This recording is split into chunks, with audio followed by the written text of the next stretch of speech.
ایک بھائی نے پوچھا ہے کہ کہیں کہیں دیکھا جاتا ہے کہ بچے پروگرام کے اختتام پر، پروگرام کے اینڈ پر سامعین سے اجازت چاہتے ہوئے کمر کو جھکا دیتے ہیں، کیا اس کی شریعت میں اجازت پائی جاتی ہے؟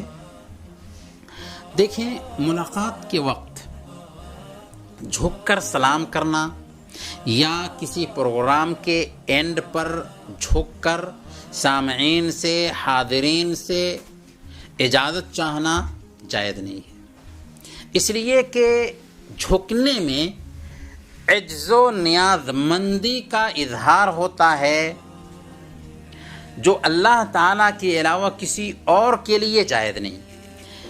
مزید یہ کہ اس میں غیر مسلموں کے طریقے کی مشابہت بھی پائی جاتی ہے۔ سنن ترمذی کی روایت ہے، اللہ کے نبی صلی اللہ علیہ وسلم نے ارشاد فرمایا، جبکہ آپ سے پوچھا گیا تھا کہ ایک آدمی اپنے بھائی یا دوست سے ملتا ہے تو کیا اس کے لیے جھکے، تو آپ نے فرمایا لا، نہیں۔ تو پتہ یہ چلا کہ اگر اس طریقے سے ہوتا ہے تو ایسا کرنا جائز نہیں ہوگا۔ جھکنا صرف اللہ کے لیے ہے، کسی انسان کے لیے جھک نہیں سکتے۔ عجز و انکساری صرف اللہ کی ذات کے لیے زیب دیتا ہے۔